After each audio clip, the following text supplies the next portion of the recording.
cocktail, big cup, and hello. Welcome to another episode of the Gilmore Way Podcast. I'm Kate. And I'm Laura. And this week we're going through Rory's eras as if they were written by Taylor Swift. Back in June, we did a whole two-parter like this for Lorelai's arc. So go back and check that out if you haven't already. I mean, it's only 5 hours long. What else are you doing?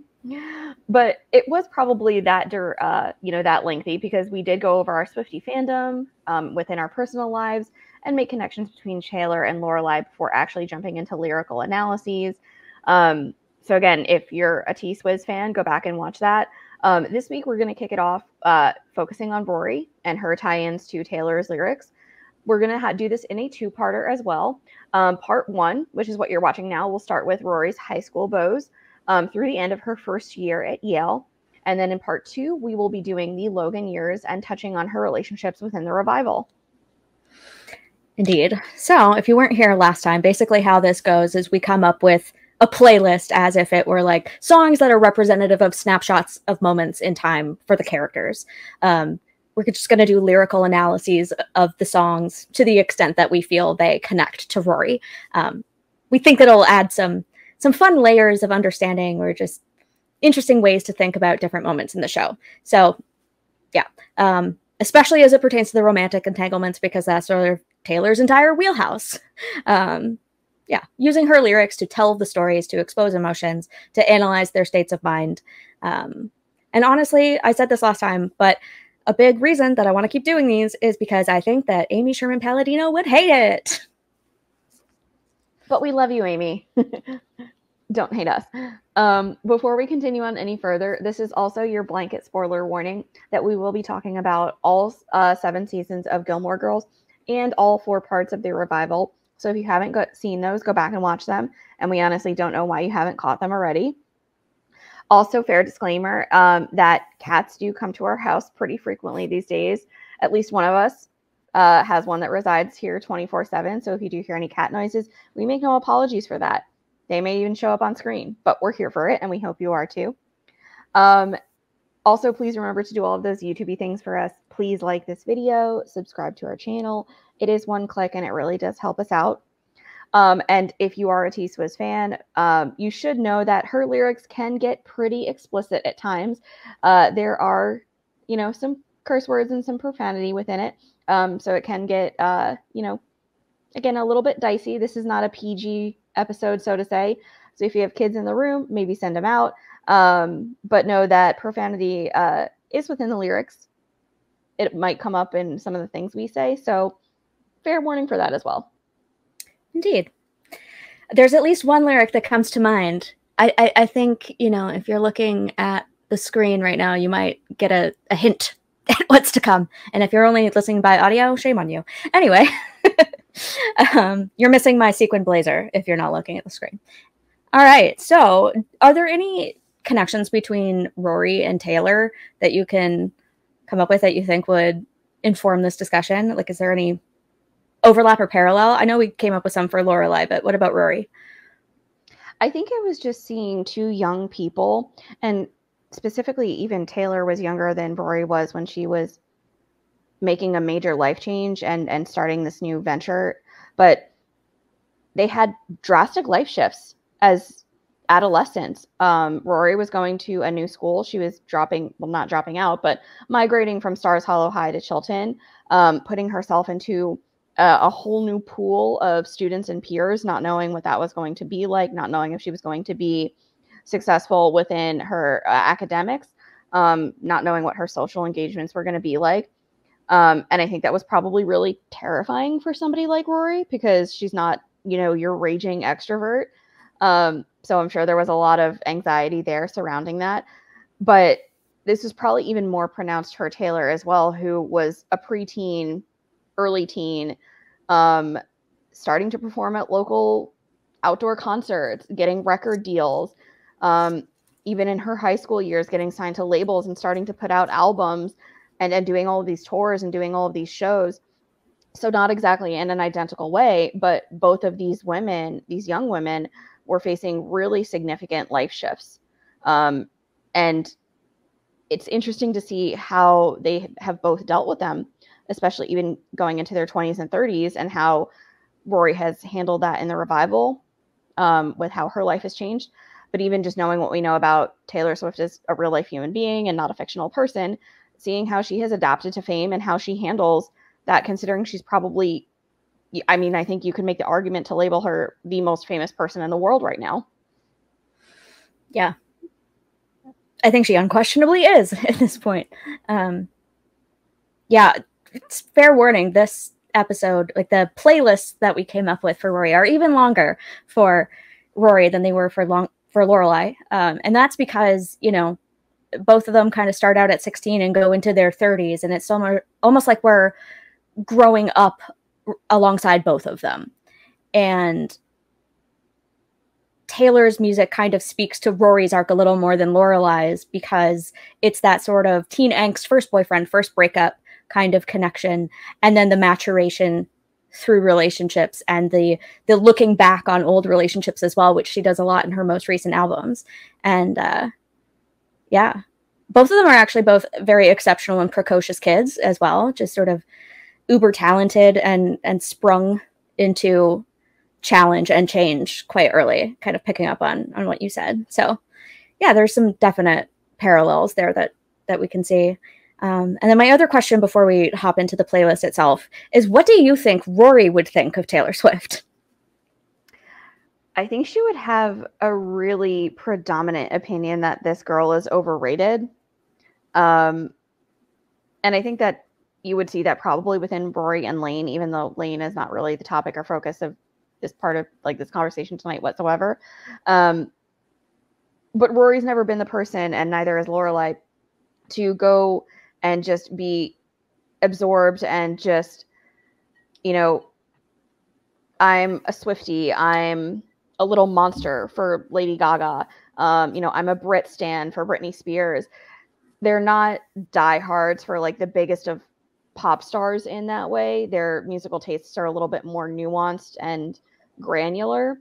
So I think that she would probably just see Taylor Swift as one of those pop stars who's just maybe even making music to generate income. And this is not Laura's opinion on Taylor Swift, so fandom, don't come after me. But not making music for making music, but just for popularity and for financial gain. And maybe not even until we get into her folklore era or some of these later albums that we've gotten would I think that Rory would have a come to Jesus Taylor Swift moment and realize she's not just selling out. She's actually a very talented songwriter and artist. And maybe I should give some of these albums a listen. And I could even foresee Lane maybe being the person, or Zach being the person to lead her there. Interesting. Yeah, I kind of have similar thoughts. I feel like it would be a love-hate relationship. Her early years, I'm sure Rory absolutely hates, especially the country stuff. It doesn't seem like Rory's much into country, and pop isn't really her thing either. But I do wonder if folklore made her reappraise someone she thought was just a pop country princess who appeals to the lowest common denominator, quote unquote. And yeah, she started to see the maturity and the wordplay and started to put together the brilliant literary connections in her works. I think The Lakes would probably speak to her a lot with that this is where the poets went to die and what are my words worth. I think she would think that was clever, but that she wouldn't want to admit that she thinks Taylor Swift is clever. Mm-hmm. And it would be like her guilty pleasure, the same way that Fleetwood Mac is for Lane, which is interesting because of the whole Stevie Nicks connection as well. Indeed. Any other thoughts on how we feel she would view Taylor before we start actually diving into some of these lyrics and these songs? No, let's kick us off. Last time I sort of led us through my playlist, and this time you're going to lead us through yours. Yes.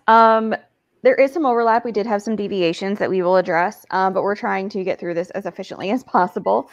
As always, if you have any thoughts, please just drop us a comment and let us know, whether you're a Gigi fan, a Swiftie fan, both or neither. We want all of your hot takes, so let us know where you stand. But my first song that I had for Rory for this recording is So High School. Same. And one of the initial lines that stood out to me, but was also like really just problematic, not from Taylor's perspective, but from Dean's perspective, was, "Tell me about the first time you saw me."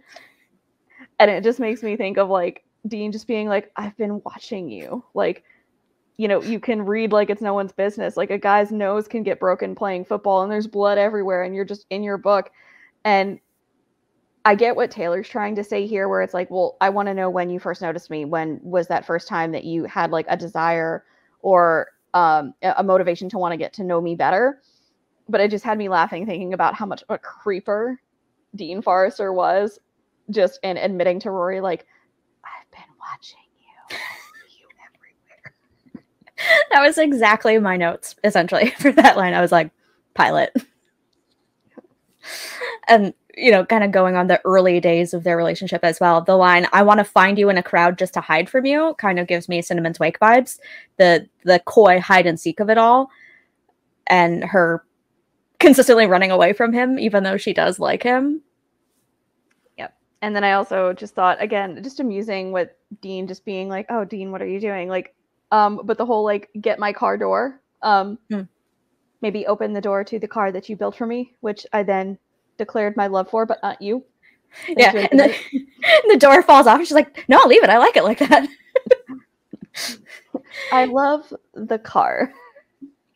Yeah. And kind of going along with that episode, the line, cheeks pink in the twinkling lights. What's there not to love about the town of Stars Hollow, with its twinkle lights, friendly people, ample parking, and historic steeple? When one gazes at Stars Hollow, one can easily overlook a vital component of its beauty, and that is the humble yet spunky twinkle light.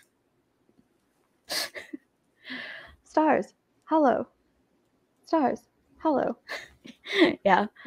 I mean, I think ultimately this song has a very much all-American vibe and makes me think of early 2000 rom-coms. And that's exactly this show. Early 2000s, teen romance. Feels like a soundtrack to, like a Freddie Prinze Jr. movie. Yeah. Oh, that's taken me back to some movies that I probably thought were amazing at the time, but are just probably super problematic upon a rewatch.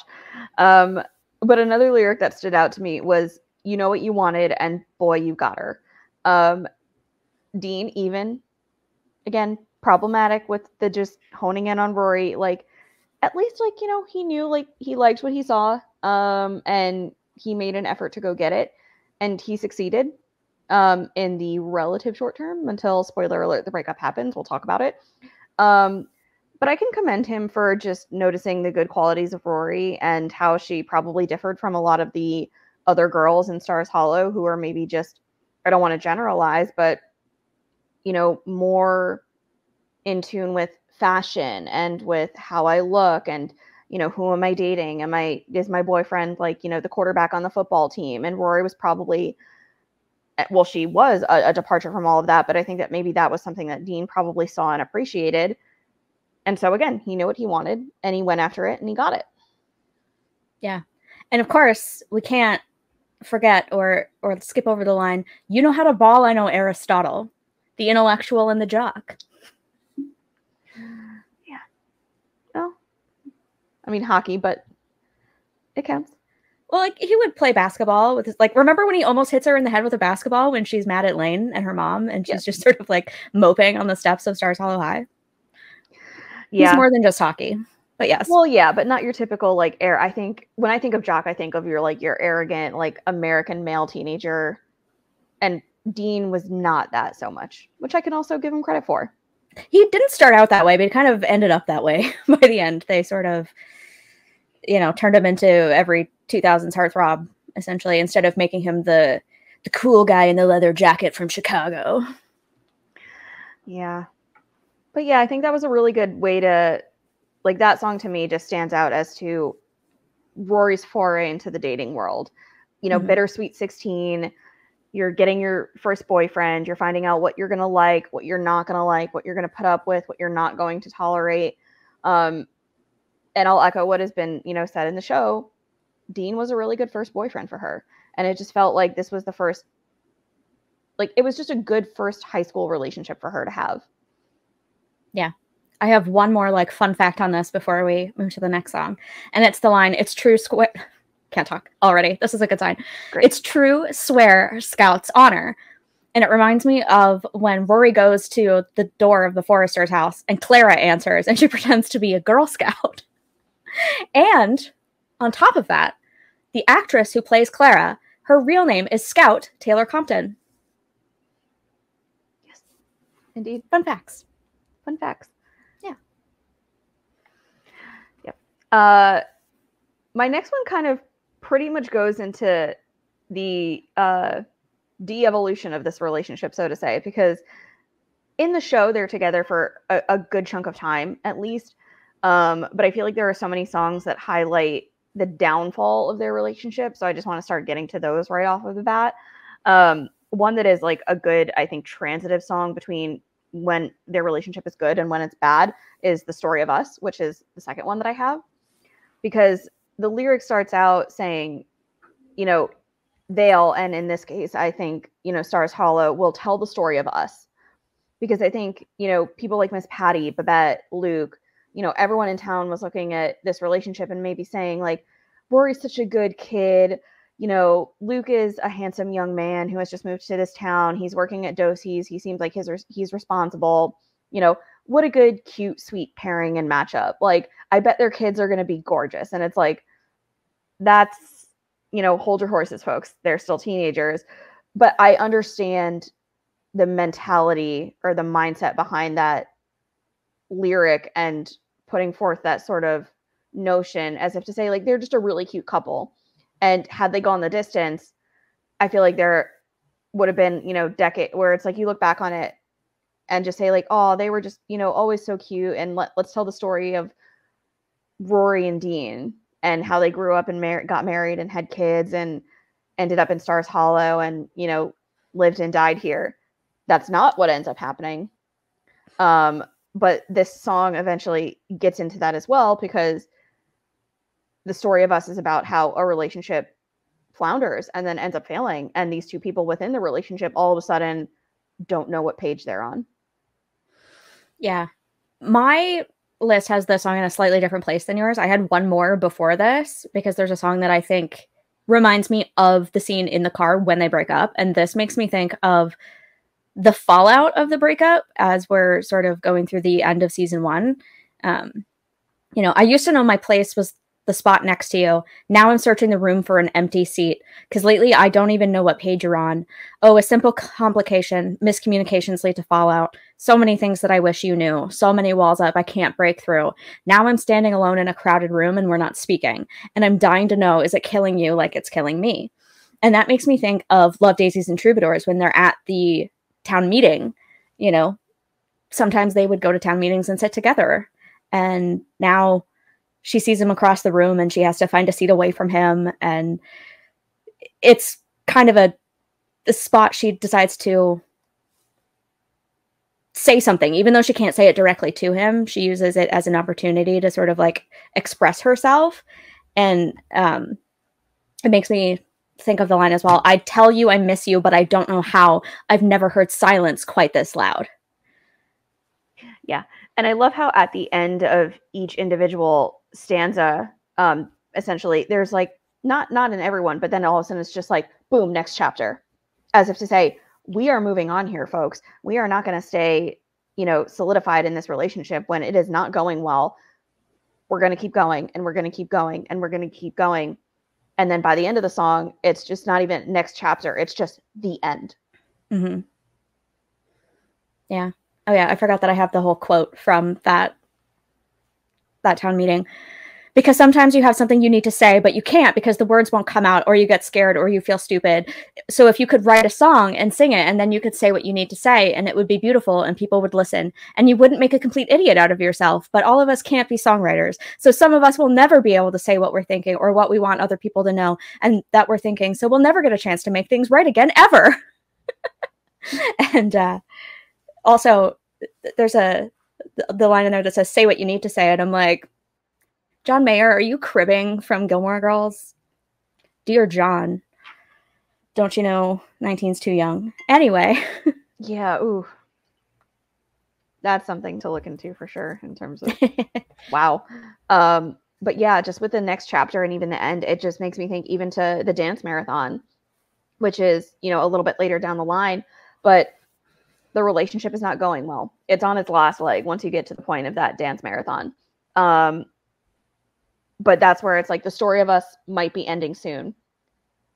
it's going to end tonight, folks. Again, spoilers. But it just had me thinking, again, Rory and Dean, like their first few chapters were appealing. It draws the reader in. Then the middle kind of gets a little bit stagnant, and then it just becomes problematic. And by the end of the book, you're just like, I need to be done here. And they were. Yeah, and of course the book metaphor really fits with Rory as well.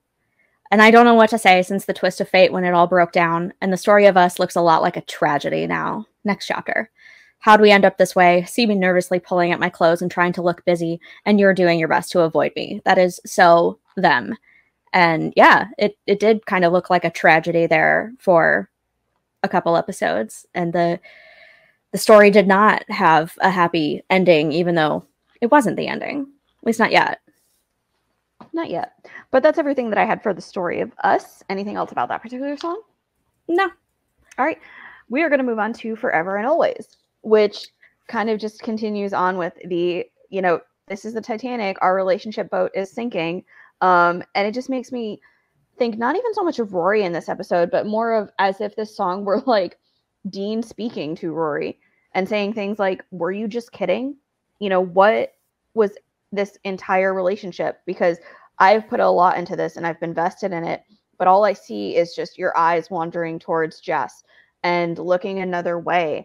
And of course, it seems to me that like this entire thing, as said in the song, is breaking down. 1 second it was perfect. Now you're halfway out the door going to Jess. See, for me, like I said, this is star-crossed lovers and other strangers. Jess hasn't even entered the picture yet. This reminds me of, like I said, the scene in the car. I hold on to the night you looked me in the eye and told me you loved me. Were you just kidding? Because it seems to me this thing is breaking down. We almost never speak. I don't feel welcome anymore. Baby, what happened? Please tell me. Because 1 second it was perfect and now you're halfway out the door. I stare at the phone. He still hasn't called. That doesn't sound like Dean, but, to me, it feels like he told her he loves her, but then immediately can't handle the fallout. And so she's like, but you said it, so you must mean it. So why can't you accept my position on this and, stick with me through it, even though I'm not at the same place you are? Were you just kidding? Were you serious about this at all? And now I'm the one who feels awkward and left out and like I have to sort of hide from you. We see her, the next morning literally taking an alley and scaling garbage to get to Luke so that she doesn't have to pass Dosey's or his house or where he plays ball with his friends before school, So, yeah, and I can understand that as well because, obviously we know that the way that scene breaks out is just, I love you, I love the car, and then there's a breakup because she can't immediately reciprocate his feelings of love or even verbalize them, and it just makes me think like everything is coming down to nothing here. When in reality, it's like, you guys don't have nothing. And this is not a breakdown, nor should it have been. It just needed to be Dean being a little more accepting of the fact that, like, your girlfriend is not in the same place that you are right now. Like, it's not that she's not going to get there, but she's just not there. And vice versa, had it been the other way around. And Rory professed her love. And Dean was just like, I'm just not quite there yet, but it doesn't mean I don't care about you. Like, that needs to be okay. Like, people are within relationships are going to get to certain moments and levels within that relationship at different times. It doesn't mean you end it because your partner's not at the same place that you are. Yeah. And that's kind of why I felt like this song fits there because it's, love is forever and always, but he wasn't as serious about it as he thought because he didn't understand what it meant to say those words and to mean it and to commit even if someone doesn't exactly meet you on the same page. Do you have anything else for this song? Nope, that's it. All right. What was your next one? My next one is Back to December. All and right. Even though like my songs, I will say also don't go chronologically in terms of like season 1, season 2, season 3. I'm just pulling from all over the place. But this song had me thinking of Let the Games Begin and the interactions that we see with them within that. Because again, things are just not going well. And my first lyric that struck me is, your guard is up. I know why. You gave me roses and I left them there to die. So this is me swallowing my pride, standing in front of you, saying I'm sorry for that night. And so when we get to that scene and Let the Games Begin, when Rory is basically creeping on Dean and just going up to his window, problematic or otherwise, but she was just having a moment of reckoning, I think, with how she had treated him, and was just going to him saying, like, you know, what's happened has happened. I'm not going to apologize for moving on and being with a partner that I think is now better for me. But I treated you really shitty at the end of it. And, you know, as I was moving on to Jess and getting with him, and I just want to say sorry, and that, you know, I hope in time that you will not hate me. And I do have that entire quote pulled up as well, and I do want to read it because I think it's also very telling. I just want to say that I'm sorry for treating you the way that I did, for all the things you said I did. I am so, so sorry. It's all my fault. I don't know what's wrong with me. You were the most amazing boyfriend in the world. You made me happy. You made me laugh. You made my mother like you. You were nice to my friends. You protected me. You even came to me with that stupid debutante ball. I really did love you. Please believe that. I don't want to talk about him. I just came to tell you that I'm sorry that I hurt you, and that I'm going to miss you so much, and that I hope someday you won't hate me anymore. Mm-hmm. I have a whole other song for that moment, but that line definitely does call to that. And I did put mine in chronological order because I'm like, I'm trying to tell a story here. So, yeah, I don't really have much on Back to December, but that line definitely does speak to that moment. I'll give you that one for sure. Yeah, I think that was where, like, my mind went with that. Just, like, standing in front of you saying, I'm sorry for that night. You know, I wish I had realized what I had when you were mine. You gave me your love, and all I gave you was a goodbye. Mm-hmm. So I have one more that sort of follows on from the breakup, and kind of, again, through the end of season 1. And that's This Love. This love is good. This love is bad. This love is alive, back from the dead. These hands had to let it go free, and this love came back to me. Struggled through the night with someone new. Made me think of the whole Tristan situation at the party when she kissed him, and she's like, oh, like, no, that was a struggle. And there's a line that says, you showed up just in time, which goes to him in the Chilton parking lot when Tristan is on her case and is trying to steal her books, and he shows up and she says, I love you, you idiot. And Tristan's like, okay, fine, puts her books down and leaves. And finally, more or less ends that, at least until Runaway Little Boy, which I don't even want to talk about, but it made me think of that. And then the last quote I have from that one that makes me think of them is, when you're young, you just run, but you come back to what you need. And in that moment, I think they needed each other. Obviously, they were not meant to go the distance, but they were good for each other at that point in time. So, yeah. Right. My next song is just starting to dive deep into her relationship with Jess. So if you have any other songs that remind you of the Dean-Rory relationship, now is the time to insert them, because I'm ready to move on to Jess Mariano. Well, see, I have more for Dean, but like I said, mine is chronological. So I do have some that are more like season 3, season 4. Okay. But I think we have the same song next, maybe. What's your next song? I don't think we do. I mean, it's a song that I think overlaps, but maybe is not what your next one would be. My next is I Knew You Were Trouble. Okay. Yeah. Because Jess enters into the picture, and even if Rory can't immediately see it, I think that Lorelai recognizes, like, oh boy, you know, here's your teenage boy who's a little bit rough around the edges. Not that he's doing, you know, insanely problematic criminal acts like, you know, stealing cars or just grand theft auto and robbing banks. But Jess is a troubled kid, and Lorelai sees that, and for the most part, she's always been really good about, you know, Rory's autonomy and choosing your partners and who you want to be with. But I think for Lorelai, the red flags were there. And the first question that I want to pose to you, just, you know, a quick answer is fine. Do you think that Rory ever had any significant reservations about Jess, even within the back of her mind, that she kind of like put a clamp on and ignored when she should have probably thought about them a little bit more? I feel like for her and Jess, it was all vibes, no thoughts. She just was all in on him. I think the only reservation was Dean, and once he was out of the way, I mean, she had her moments, I guess, shortly after they started dating with the whole black eye situation and the continuing rivalry with him and Dean. But before all of that, you know, when she finally had to be in a relationship with him and trust him, that's when things started getting shady. And she was like, huh, this is different from when I was with Dean. I felt like I could trust Dean. Now I'm not so sure here. But before that, it was all just like, no, just tunnel vision on this guy, this cutie. I agree. And I think that she was just so like burnt out on Dean almost, as like, just like from a level of boredom, maybe even, where it's like, I'm not feeling invigorated within this relationship anymore, and I'm ready to move on from it because it's not doing that for me whatsoever. But then you migrate to get into a relationship with, again, what I think the rest of the town and even Luke as his uncle is seeing is a troubled youth. And it just makes me think of how even within the song, Taylor is very repetitive with just being like, trouble, trouble, trouble. She's not just saying it once. She's hitting it home, you guys. There's a problem here.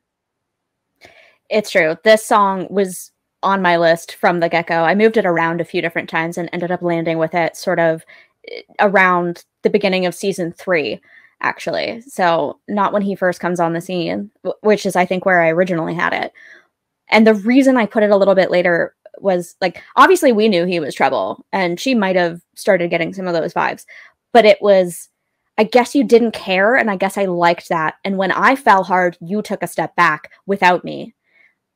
I knew you were trouble when you walked in, so shame on me now. Flew me to places I'd never been till you put me down. And so it gives me thoughts of more like Haunted Leg when they're at each other about, you know, why did you never write? Why are you with another girl? It just the fallout of season 2 when she's still crushing on him but can't admit it, and she feels like he's left her high and dry, left her hanging, and that what he was just playing games with her. Whatever he was doing last season wasn't the real deal, and she's mad at him for that.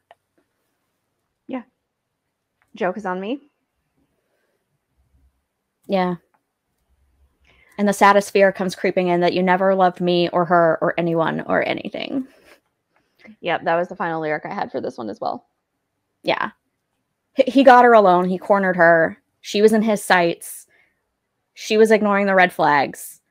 Red flags.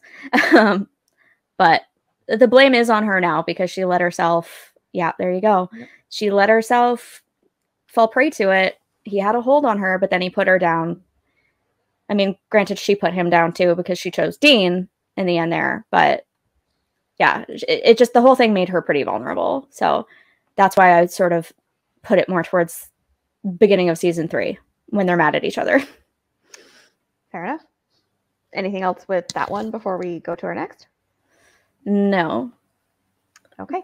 My next one, obviously you have a troubled young person, and with any teenager or troubled young, youth individual, the youths. What are you going to try? The youths. What are you going to try and do? You are going to try and fix them. So my next one that I had is, I can fix him. No, really, I can. That's the one I thought we were going to have in the same place. But because initially I didn't have this on my list, but I was listening to it a couple weeks ago and I was like, oh, this song is so Jess. It feels like Nick and Nora, Sid and Nancy, like a freight train through a small town. Yep. And the first lyric that stands out for me is, I can fix him. No, really, I can. And only I can. Mm-hmm. And I think Rory saw this as like challenge accepted, where I think she's recognizing, yeah, Jess is troubled. He's definitely got some behavioral traits that are not great. He doesn't always go to class. He's not taking school seriously, which is important to Rory because she's so academically focused that I think she wants a partner that is also going to maybe not even meet her on that level, but just be appreciative of education and the experience and the privilege that you have to even get one to begin with. So I think she realizes, I can fix him maybe where no one else has the, I guess, capability to, because obviously his relationship with his mom is bad. What is Luke possibly going to do, if anything? I think maybe even she sees just like a wounded bird, where it's like, I just can rehabilitate him and get him back to where he needs to be, but no one else is going to do it if I don't. Yeah. And I could see it from a mile away, a perfect case for my certain skill set he had a halo of the highest grade. He just hadn't met me yet. It speaks to everything you just said. Right down to the halo, you know, Rory was the town angel. If you'll, like, good boy, that's right, come close, I'll show you heaven. If you'll be an angel all night, trust me, I can handle a dangerous man. No, really, I can. Yep. But the thing there was that Jess didn't need fixing from Rory, because a lot of what he had going on was something that I think he needed to have a lot of introspection about, and just do a lot of work on himself with. And Rory was obviously going to, I think, be a good support system for her. And she and Luke and Lorelai in the town were going to be like a good network of people to fall back on. But I think no one was going to fix Jess until he started doing work on himself. Exactly. They shake their heads saying, God help her, when I tell him he's my man. But your good Lord doesn't need to lift a finger. I can fix him. No, really, I can. And, you know, it makes me think of the Bit of Basket episode after she's had lunch with him and they went out and got pizza and bought books. And she has that conversation with Lorelai in her bedroom. And Lorelai's surprised that they're hanging out. She says, he doesn't seem like the nicest kid. From the things I've seen and the things I hear, the vandalism, the stealing, the cutting school, the fighting, in the short amount of time he's been here, he's managed to make a lot of enemies. People are concerned about you, you know? You're young and naive, and you think that everyone has some good inside if you just give them a chance. I've known guys like Jess. He seems cool because he's got this dangerous vibe and this problem with authority, and he's seen a lot of Sylvester Stallone movies. But guys like this get into trouble, which if you hang out with them gets you into trouble, and I don't want you to get into trouble. I've been there, you haven't. It's that sort of sanctimonious, oh, Lord, clutching my pearls. He's such a troublemaker. And, you know, in the end, they were right to be a little bit dubious. I mean, ultimately, he cleans up his act, but it takes many years for him to get there. And he does sort of leave Rory in the dust in the process. So that's not great. Yeah.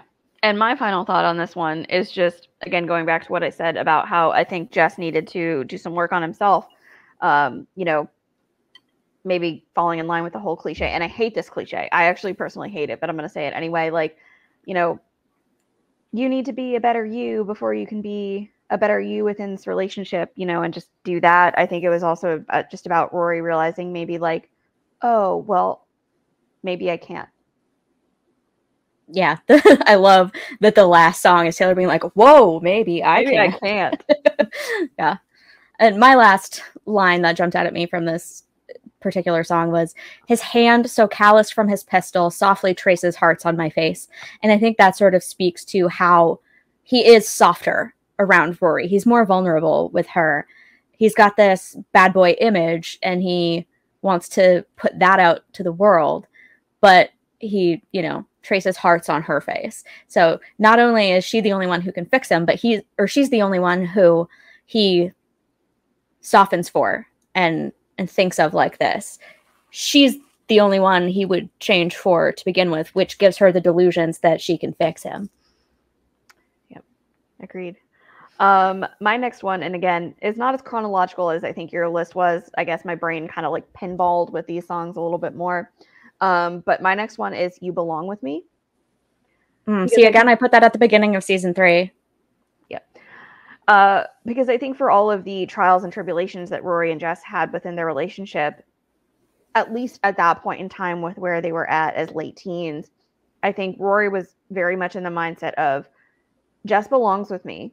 Dean was not right for a number of reasons. Jess is now more in line with the guy I could potentially see myself winding up with long term. And it makes me think of even when, you know, they're not always fully together and Jess is with Shay and she is saying things like, Shane, I can't, wow, brain. Yeah, you know what I mean. But it just makes me think of the lyric, she doesn't get your humor like I do. You know, she'll never know your saw Jess as somebody that no one was going better than she ever did. Yeah, again, I put that at the beginning of season 3, around one Scott class and the other one dies, because of the Shane of it all. The not like other girls pick me vibes that song gives off are entirely the situation with Shane for me. And so I still had 2 more that I had for the end of season 2, which was, I sort of almost lumped them together. They're not really obviously the same or even off the same album, but they gave me similar vibes. And together it feels like Teach Me Tonight. And that's Style and Getaway Car. So go off. The first part is that sort of like sexy, playful, flirtatious part of that episode where like there's so much like tension and flirtation. And then the second part is like the fallout of it. So the lines from Style that stick out on that front are, long drive could end in burning flames or paradise. You got that James Dean daydream look in your eye, and I got that red lip classic thing that you like. And when we go crashing down, we come back every time because we never go out of style. You got that long hair, slicked back white t-shirt, and I got that good girl faith in a tight little skirt. He can't keep his wild eyes on the road. And then that leads into Getaway Car, which is, it was the best of times, the worst of crimes. I struck a match and blew your mind. You know, it was the best of times with Dean, or at least she was pretending that it was. It wasn't. It was actually pretty bad because of his jealousy and possessiveness. But it can also be interpreted as like, you're young, things are easy, right? Best of times, nostalgia, youth. And then the worst of crimes, she lied to Dean. She wanted Lorelai to lie to Dean if he called, you know, hung out with someone that you know he doesn't like. And then you crashed the car he gave you. I wanted to leave him. I needed a reason. We never had a shotgun shot in the dark. You were driving the getaway car. We were flying, but we'd never get far. Don't pretend it's such a mystery. Think about the place where you first met me. Riding in a getaway car. There were sirens in the beat of your heart. Should have known I'd be the first to leave. Think about the place where you first met me in a getaway car. No, nothing good starts in a getaway car. While he was running after us, I was screaming, go, go, go. But with the 3 of us, honey, it's a sideshow. And a circus ain't a love story, and now we're both sorry. 'Cause us traitors never win. Put the money in a bag and I stole the keys. That was the last time you ever saw me driving the getaway car. She wanted to leave Dean. She needed a reason. They didn't have a shotgun shot in the dark. Very slim chance of success. Obviously, riding shotgun. Rory was riding shotgun. Just, yeah. Teach Me Tonight screams getaway car. That's all I have to say. Fair enough. Oh, wait, I have one more for the end of season 2. But it's also on your list, so... But this might be my next one, so what is it? Welcome to New York. Yes. Mm-hmm. Yeah. The fallout of that is that she follows him to New York. Yeah. Everybody here wants something more. And I think that was Jess's appeal. He was a breath of fresh air from Dean. Dean was a great first boyfriend. Again, for all of the red flags and the problems that we can call out on Dean, and we have, and we probably will again in the future, I think he was a good, solid first boyfriend for Rory to have. Again, in terms of allowing her to know what she's going to like in a partner, what she's not going to like, what she's going to look for in the next guy. And so I think she was seeing a lot of those qualities that she wanted within Jess that Dean was never going to give to her. That was just, this is more in line with what I'm looking for right now. And Jess was her new soundtrack. You know, mm-hmm. he was the new, you know, the bop. He was the new dance beat, the new, you know, rhythm in her heart that was going to be, you know, a fresh take for Rory. Mm-hmm. It's been waiting for you. Yeah. I have nothing else on, except to say that song is an absolute bop. And I blasted it about 8 consecutive times as we were driving through the Lincoln Tunnel into Manhattan when we went to New York in April. So indeed, love that song. And I'll just end by saying with that one, tying in Jess to the lyrics, I think Jess was always a good partner in terms of Jess always kept her guessing. He was ever changing. He drove her crazy. But would she have changed anything? I don't know. Yeah. Oh, and the other thing is that they literally go to a music store. So. Yep. Yeah. And then I Knew You Were Trouble. And then You Belong With Me. The, hey, what you doing with a girl like that? Mm-hmm. Mm-hmm. All right, what's your next song? My next one is, again, I did not keep this in line as well as you did in terms of actually following the Gigi storyline, but I make no apologies for it. All you had to do was stay. Again, you're skipping so far ahead. Our brains work in mysterious ways sometimes. It's true. But eventually, again, spoiler, the relationship between Rory and Jess does not work out. And I feel like she has some serious reservations about that as well. And just some regrets in terms of what you could have done to have stuck around a little bit longer. You know, people like you, like people like me want to believe you when you've said you've changed. And when he eventually departs, and then even when there's some weird shot at reconciliation, when they go summers without talking to one another, and they're just like, well, you could have called, you could have done more. I'm not saying that Rory is blameless, because she is certainly not. The both of them could have absolutely given more. It's a point I'll bring up when we get to, you know, the songs in part 2 for Logan. Like, she could have given more with Logan too. So much more.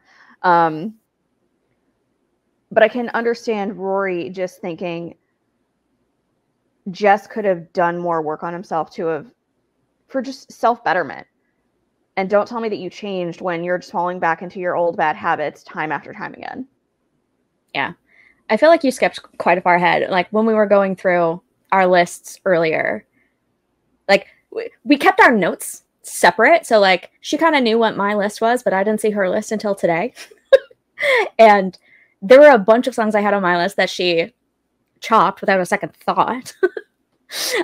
So maybe I should run through a couple of them real quick, like just lightning round these, so that we can get to like the end of season 3, because that's where I feel like maybe we catch back up to each other a little bit.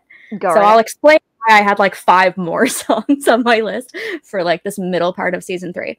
But the first one is Suburban Legends, which to me feels like they shoot Gilmore's, don't they? But from Dean's perspective. You had people who called you on unmarked numbers in my peripheral vision. It was like he could see out the corner of his eye that other people were eyeing her and were trying to communicate their intention to be with her. He could feel that. I let it slide like a hose on a slippery plastic summer. All was quickly forgiven. You were so magnetic, it was almost obnoxious.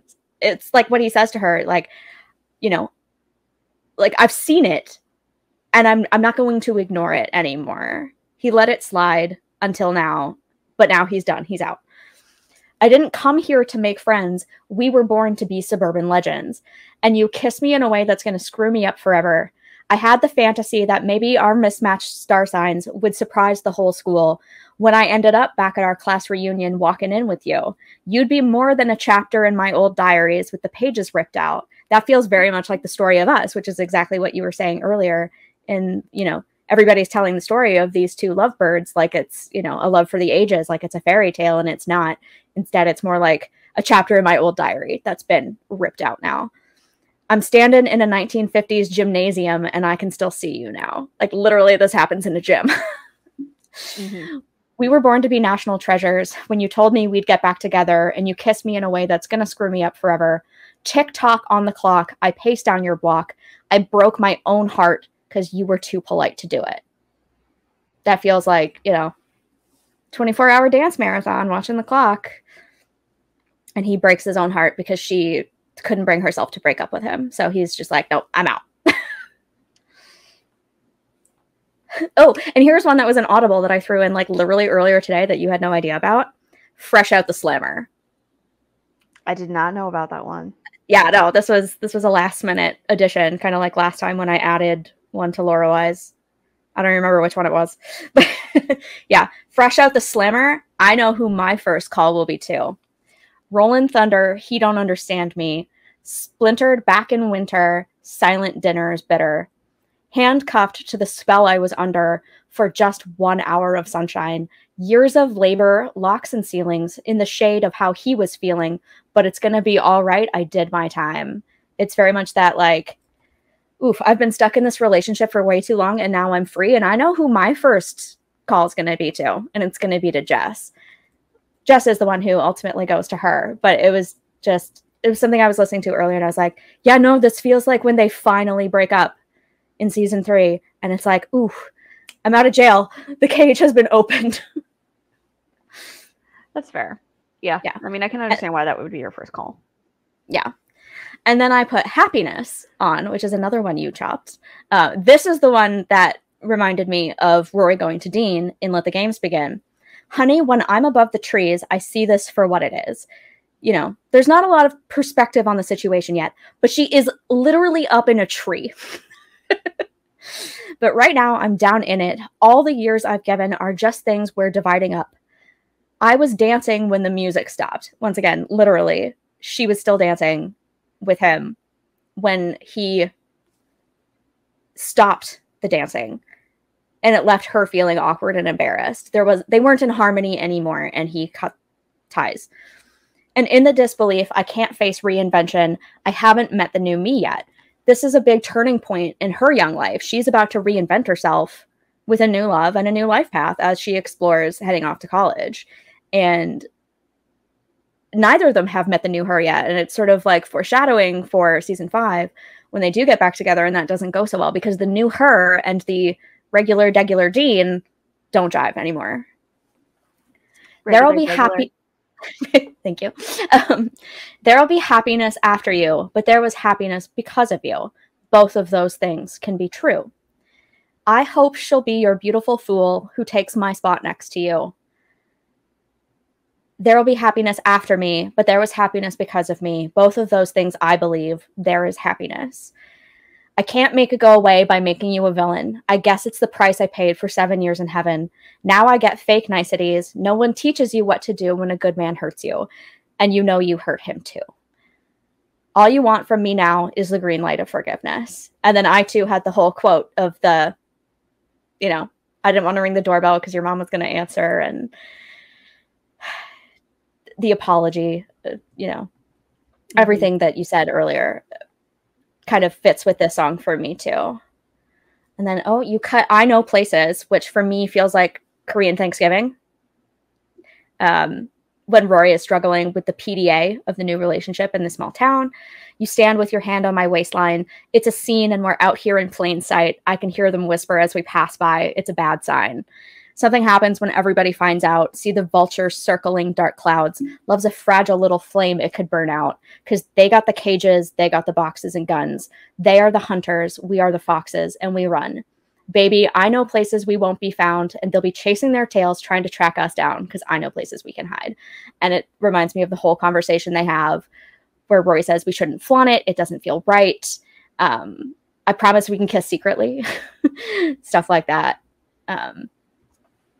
Just, yeah, it gave me the sort of like, once again, the hide and seek vibes, the being coy, the everybody in town is watching you, especially Dean vibes of it all. So those were the couple that like we didn't line up on that I wanted to throw in there real quick. Yeah. But this is why this is a 2-person podcast, folks. We're always going to have, well, most of the time our brains are on the same wavelength, but not always. So yeah. I went into more detail. Let's be real. I was like, this one and this one and this one, and you're like, no, more streamlined. And I was like, we have a time frame.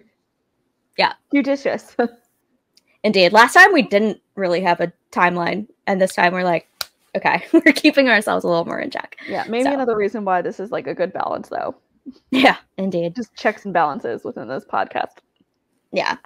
What was your next song? After that one, my next one was Red. Ooh, okay. Because I feel like innately, even if Rory wanted to ignore it, from day one of the relationship until the end of it, loving Jess was like going down a dead-end street. And I think that whether she wanted to accept it or not, she realized that there was going to be an end game to this, that it wasn't probably going to go the distance, that at some point there was going to be a let go stage where Jess was not going to be the end all be all for her. But I feel like a lot of people have been in relationships like that, where maybe there are even yellow flags going into it, but you still want to make an effort to try to see if those can turn into green flags. Like maybe it's just something that can be worked out. Like I can understand Rory going into it saying like, yeah, there are some troubling things here about this relationship. I don't know if it's going to last or go the distance because of XYZ. And I could admit that from day one, but I still want to be able to give it a shot. And that's okay, as long as you don't let yourself fall into a sinkhole of, well, now years and years go by, nothing's ever fixed, you know, nothing gets better. And then you're just with a person who is unwilling to change or make those betterments amongst themselves. And now you're suffering within the relationship for it. And thankfully, I don't think Rory was ever going to be that stupid, so to say, to let that happen to her. But I think Jess was just a partner who genuinely had care for Rory. I don't know. I'd be remiss to say that what he maybe felt was love for her was love right off the bat, as opposed to maybe just being seen by somebody, which is a very different thing and should not be confused with actual love. But Jess was red in a lot of ways. And that's my initial thoughts on that, but go ahead. Yeah, red is the color of passion, but it's also the color of stop. It's like, whoa, hold your horses. Yeah, Maseratis on a dead-end street. Like, Maseratis are known for being very fast cars. And so when you're on a dead-end street, you can't take a Maserati to its full potential, right? So being with someone like Jess might actually be like holding her back from being her best self. But, you know, it's a thrill. They're caught up in all the adrenaline and all the hormones, but it's not stable. It's very intense.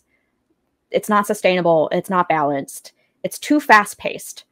You know, obviously they had this like instant burning chemistry, but that's not enough to get them through this period of change and trouble with each other. So, you know, it's burning red and like the fire is consuming her a little bit by the end of season 3. Yeah. And that's where I think too, there was a lot of, I think, trepidation on both of their parts to just let go, which I think they really needed to do by the end of the relationship because it just wasn't working anymore. But I think it was hard for them to do so, maybe even more so for Jess than we ever saw or let on.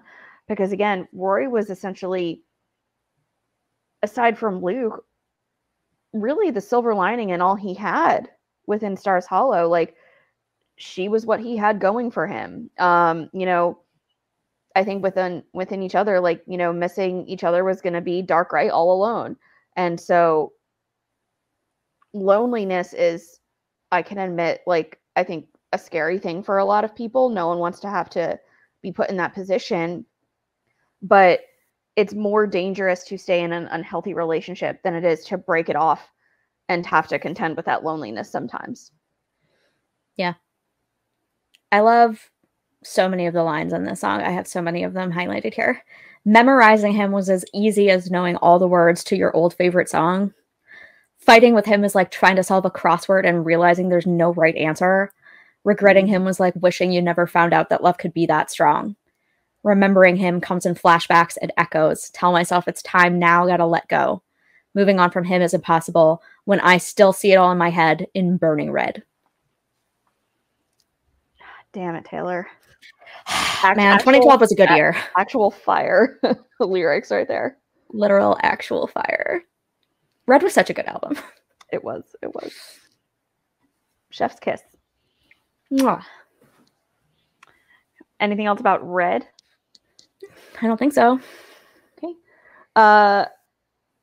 This one is a very, very bleak and dark song from Taylor. And maybe not as bleak as Rory and Jess were, but I'm going to bring it up here. Exile.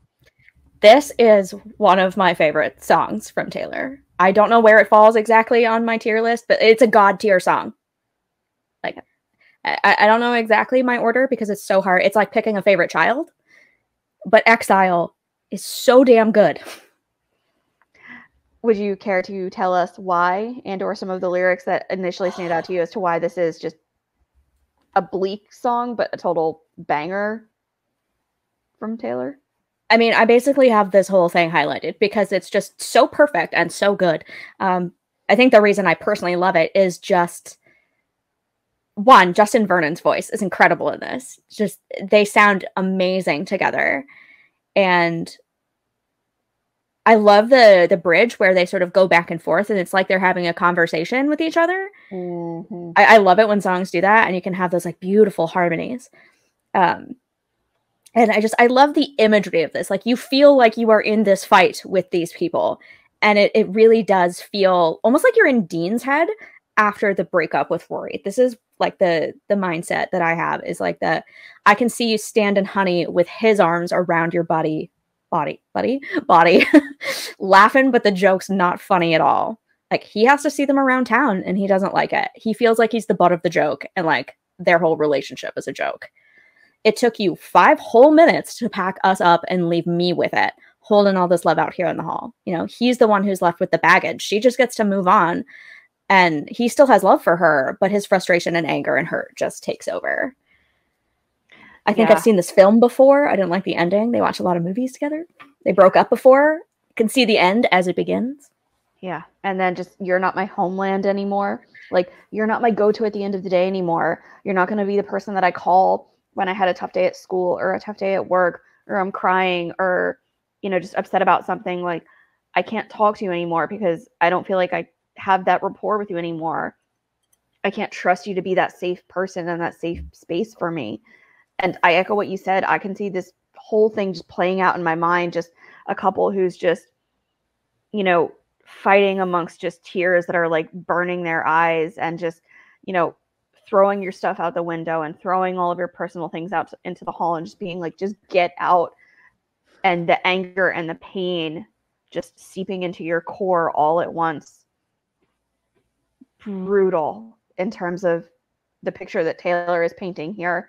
And certainly not anywhere close to, I think, what Rory and Jess experienced with one another in terms of those deep, deep levels of betrayal or infidelity, or just a severe displacement of trust. But damn, like, I think they still had a lot of it going on that can be relatable. Yeah. You're not my homeland anymore, so what am I defending now?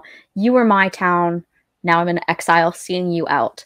Exile is being barred from returning to your home, your native country, usually for political reasons or punitive reasons. Like, you're banished, you're isolated. And it makes me think, too, of Dean saying, this is my town. There's always been a territoriality to him. He's always defensive, especially around issues with Rory. And, you know, your homeland is often a huge part of your identity. It's usually where you grew up, where you formed who you are as a person. That, you know, the people and the culture and the language and all of it make you who you are. And so when you lose your homeland or you're cut out from it, that's really distressing to a lot of people. So there's that. Yeah. And I feel like with both Dean and Jess, these next like 2 lyrics can apply. But I feel like towards the end of both of those relationships for Rory with these 2 men, you were balancing on breaking branches and walking a very thin line within these partnerships. For Rory with Dean, it was obviously just because now her eyes were wandering towards Jess. And I think with Jess, it was because he was drifting away.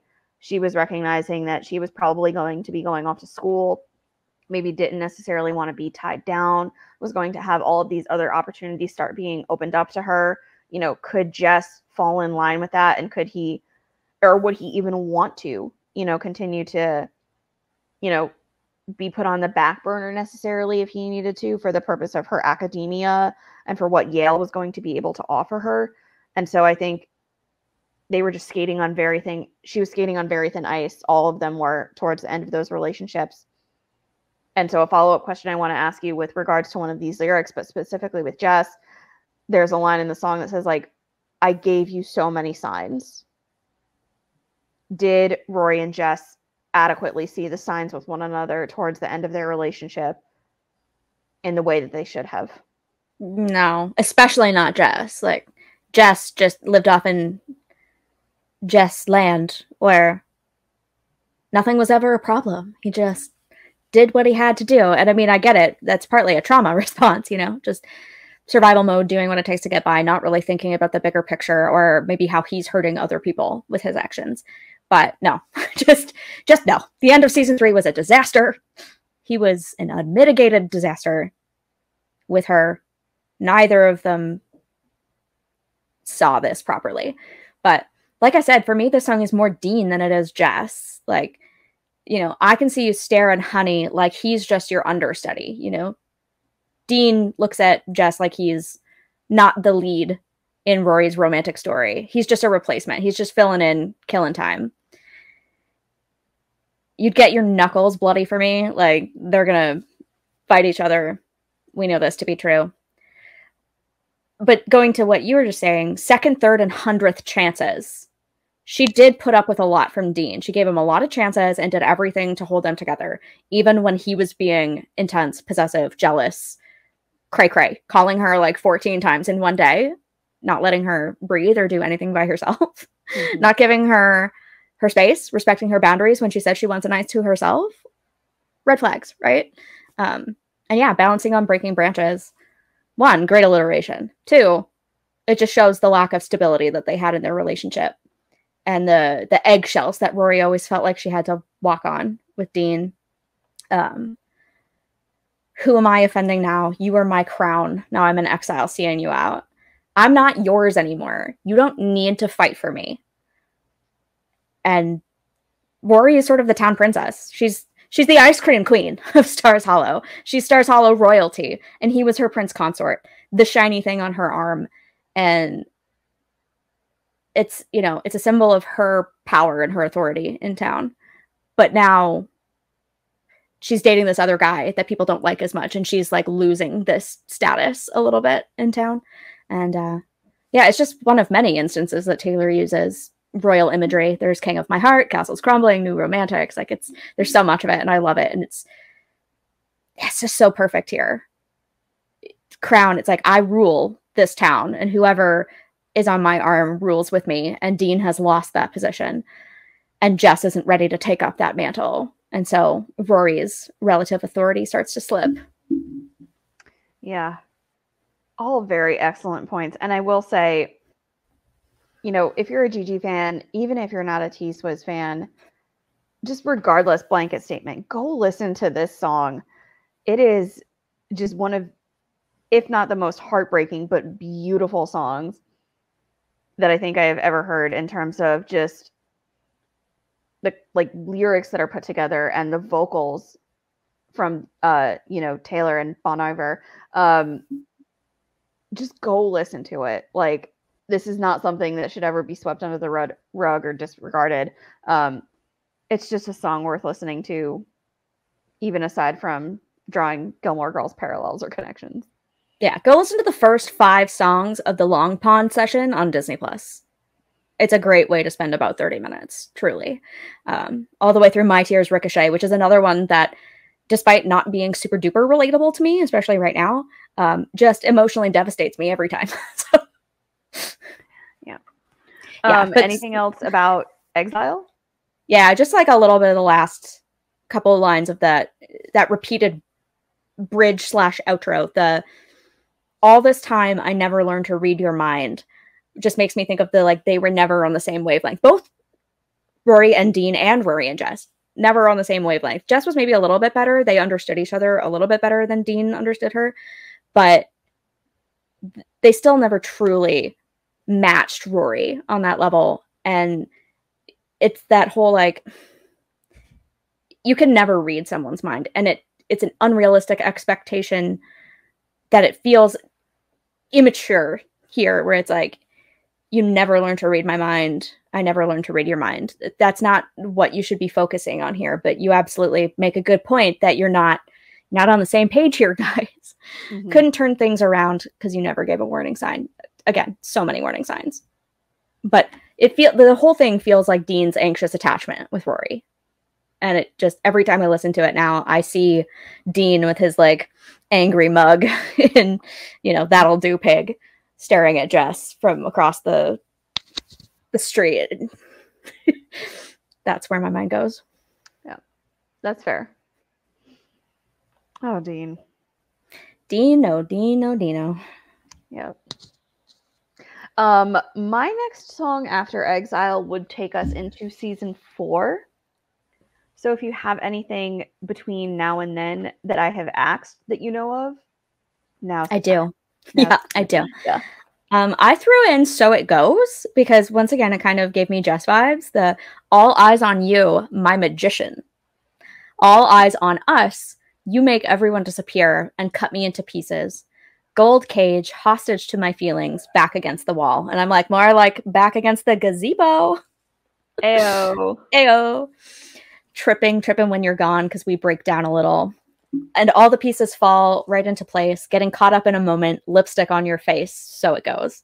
I'm yours to keep and I'm yours to lose. You know I'm not a bad girl, but I do bad things with you. I make all your gray days clear and wear you like a necklace. I'm so chill, but you make me jealous. You did a number on me, but honestly, baby, who's counting? I did a number on you, but honestly, baby, who's counting? It's a fun, like, sexy song from Reputation that I'm like, especially the magician line, like Jess and his sleight of hand. Anytime there's like a sleight of hand lyric, I'm like, yeah, Rory playlist. There you go. Done and done. And then I have another one for the end of season 3, or like the last few episodes, not quite like Say Goodnight, Gracie, Keg Max yet. But I put the Tortured Poets department on this list. Okay, tell me why. Yeah.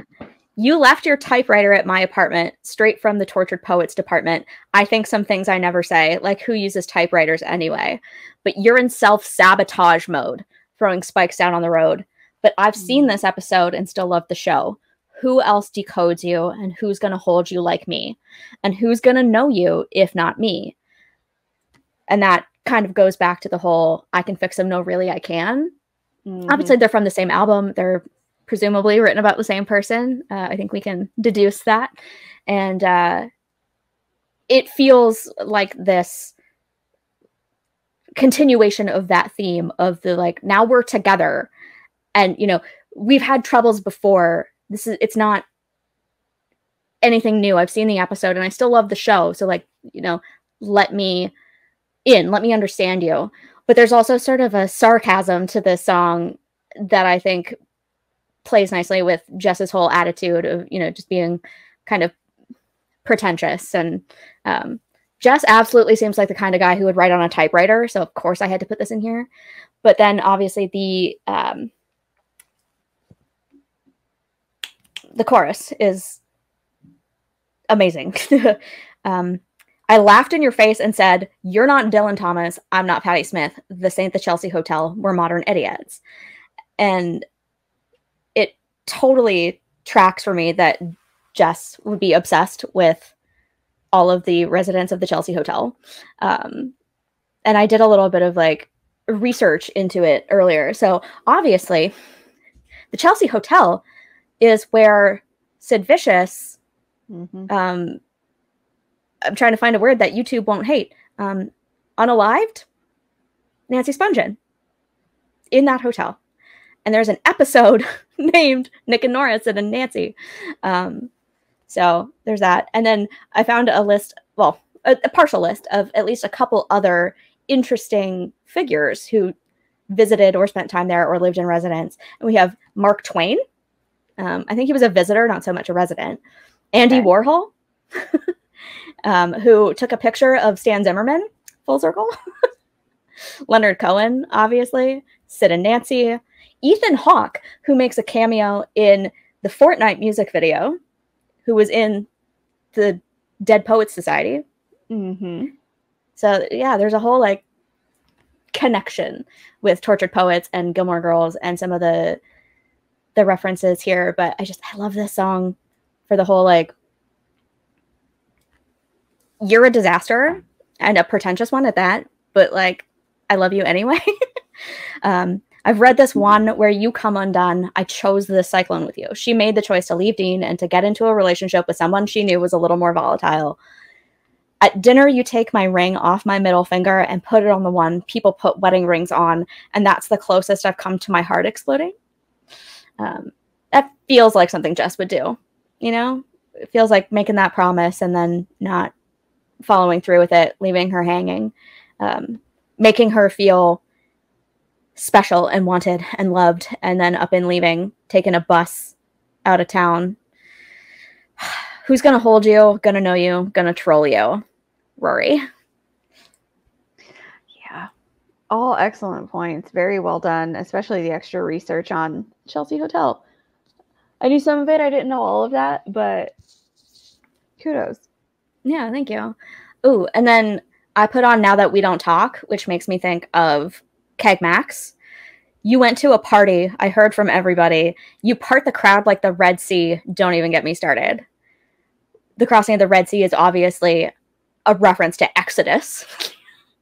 Jess shortly makes an exodus of his own after this.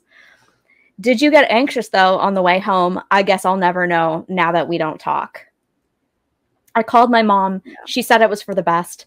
Remind myself the more I gave, you'd want me less. I cannot be your friend, so I pay the price of what I lost and what it cost now that we don't talk. I called my mom. She said to get it off my chest. Remind myself the way you faded till I left. Yeah. Oh, and then I Wish You Would, which is just kind of a continuation of that whole, like, him peacing out in the middle of the night. You say it's in the past. You drive straight ahead. You're thinking that I hate you now because you still don't know what I never said. I wish you would come back. Wish I never hung up the phone like I did. I wish you knew that. I'll never forget you as long as I live. We're a crooked love in a straight line down. Makes you want to run and hide. Then it makes you turn right back around. You always knew how to push my buttons. You give me everything and nothing. This mad, mad love makes you come running to stand back where you stood. And that reminds me of Those Are Strings Pinocchio, when she calls him and hangs up the phone, like, wish I never hung up the phone like I did. And then I have Hoax as well, as sort of like, there are so many good breakup songs that just make me think of Rory and Jess. My only one, My Smoking Gun. You know, a smoking gun is like conclusive evidence of something, right? Being caught in flagrante delicto.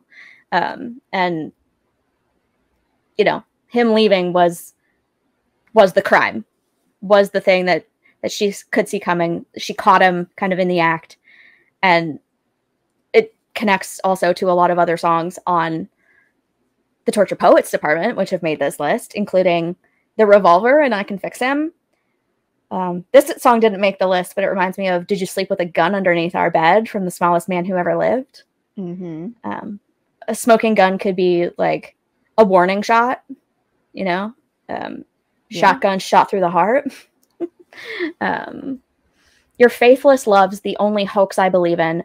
Don't want no other shade of blue but you. You know, Jess was always kind of a morose guy, and Rory's not really like that, but she put up with it. She wants, you know, this drama. She wants to wallow in this. My best laid plan, your sleight of hand, my barren land, I am ash from your fire. Sleight of hand, it's a deception, it's a trick. Jess, you know, portrayed himself one way to her and then turned around and left. You know, I left a part of me back in New York. You knew the hero died, so what's the movie for? You knew it still hurts underneath my scars from when they pulled me apart. You knew the password, so I let you in the door. You knew you won, so what's the point of keeping score? Like, Jess won her and then couldn't keep her. But I like this song a lot. You know, a hoax is a deliberate falsehood. It's a trick. And it's usually something that requires like some intent, some premeditation, which, you know, it feels very much like what happens with them at the end. And this feels like her reminiscing on him leaving her. So, yeah. Yeah. A lot of movie images in this one, too. Like, so many, like, cinematic images in folklore. Yeah, she knows what she's doing just a little bit.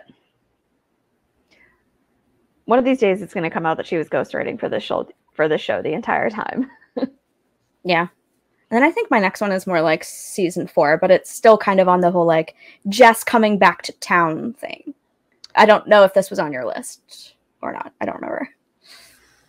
Based off of what I know is my next song, it doesn't correlate with Jess coming back to town, although it is a season 4 tie-in. So this is probably the last one that you would have before my next one. So go ahead. Is Sad, Beautiful, Tragic on your list? No, it is not. Okay. Yeah, this one reminds me of A Family Affair and Nag Hammadi. Long handwritten note deep in your pocket. Words how little they mean when you're a little too late. Good girls, hopefully they'll be, and long they will wait.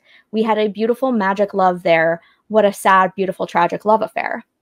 We both wake in lonely beds in different cities, and time is taking its sweet time erasing you.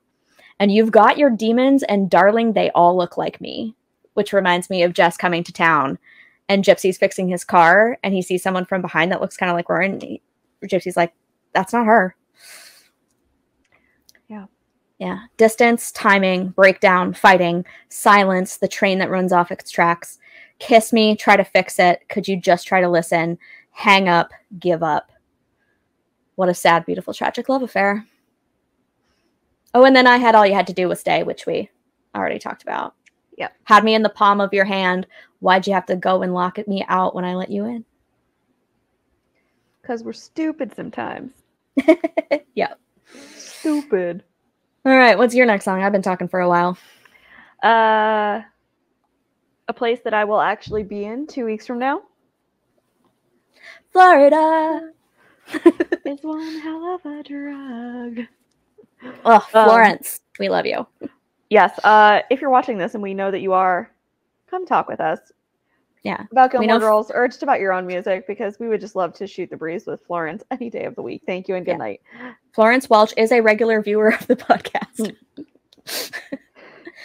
Yeah, this is a great one. That's a pipe dream. But yeah, what stood out to me, and not even just so much as it relates to Rory and her relationship so much, but it made me think of Stars Hollow, where it said, your home is really only just a town that you're a guest in. And I feel like it's true, but not true for Rory, because I feel like she was really the embodiment of what Stars Hollow is. I mean, you don't get named Ice Cream Queen and have Taylor Dosey fawning over you for everything if you're not like super beloved within your town, as I think that both she and Lorelai were. But Rory was just a puzzle piece within Stars Hollow. She wasn't the entire board. And so as much as it's a community, I think it's just representative of how you're just a fish in a sea, so to say, in a very beautiful sea, because Stars Hollow is great, but you're just one amongst many. And I think that's what Taylor was trying to elicit here with Florida, where your home is really just a minute piece of who you are, but it doesn't make up your entirety. Yeah. I initially put the song on my list because it was just a lark. I was like, oh, Florida, that's where they go on spring break. Let's throw that on the list just for funsies. But then I had a very similar thought about that line. Little did you know your home's really only a town you're just a guest in. So you work your life away just to pay for a timeshare down in Destin. And it makes me actually think of Dean, which is fitting enough because they call him from Florida. It's like you work your life away doing the right thing, living in a small town, getting married, doing all the things for the promise of some future financial gain, only to ignore your youth and your freedom now, which causes you to fantasize about getting out and doing something drastic to do it. Yeah, and those are obviously the good aspects of things, being able to obviously make enough money to have a timeshare to be able to go on vacation and have those trips away. But I love how she also highlights that Florida is also maybe just a place where, again, you go to forget things. I need to forget, so take me down to Florida. I've got some regrets, so take me to Florida. And I think that's especially like for Rory, but also for Paris, what that spring break trip was for the both of them. You know, Paris was dealing with Asher and that whole situation. And Rory was dealing with, you know, Jess not being a part of her life anymore. And so I think they really just needed that getaway because they needed to escape Yale, to escape the four walls and the familiar surroundings that they had, you know, just come to know. I think they needed a real change of scenery because I think they had a lot to contend with. And granted, you know, they ended up spending time in their room just watching The Power of Myth. But hey, if that's the change of scenery and the change of pace that you need, like, do it. But I just think they needed to get out from where they were at that moment in time. And Florida was their outlet at that point in time. But it did, I think, actually a really good thing for them, and just allowing them to maybe contend with some of the difficulties that they were facing.